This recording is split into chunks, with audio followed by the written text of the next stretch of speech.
The first upgrade for the lighting system on the Jeep is something anybody can do. It takes no electronic or soldering skills, just a simple plug-in electronic switch.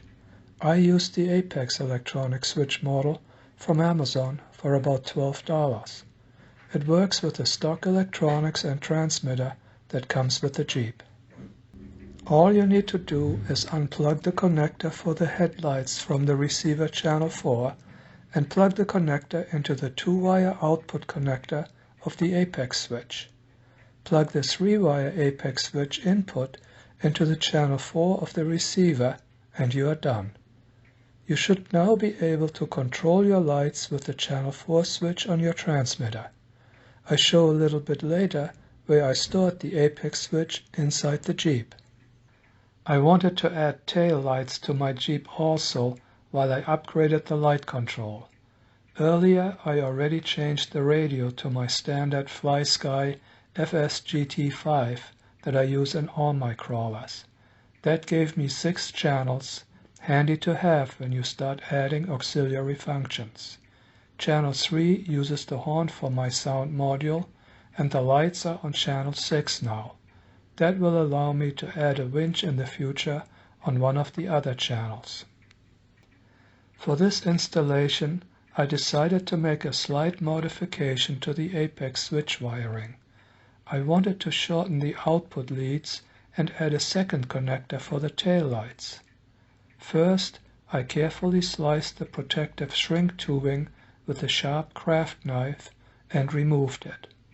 Next, the output leads were unsoldered from the circuit board. I already had prepared a 4-inch servo extension cable by cutting the male plug off and removing the white wire. The original output cable from the Apex switchboard was cut to the same length and both cables soldered to the board.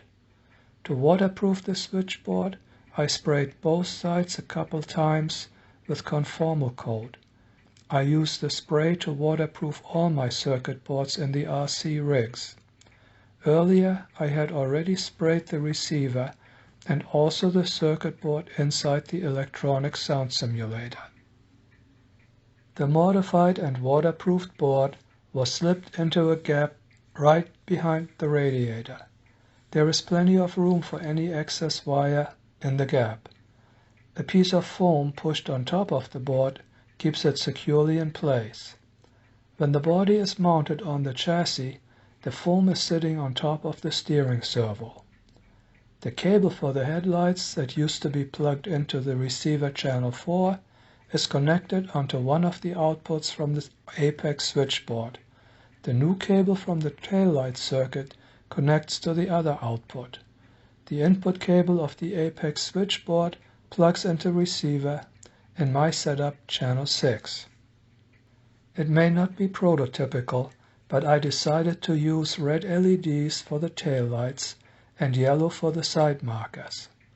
Although the lenses on the Jeep are all red, with the yellow LEDs installed, the marker lights give a somewhat amber glow.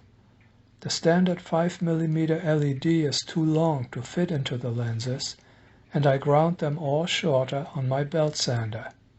I only destroyed one when I didn't hold it tight enough with my pliers.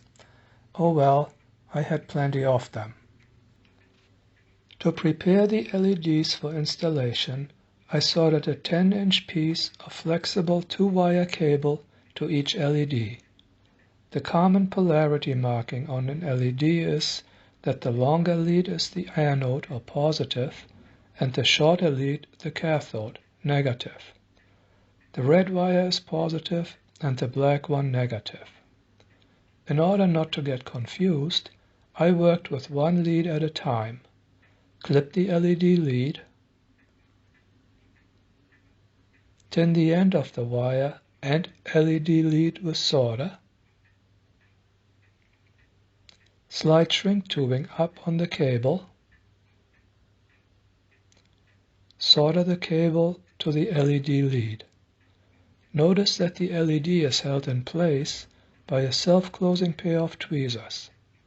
The metal tweezers serve as a heat sink to draw some of the heat from soldering away to protect the delicate electronics of the LED.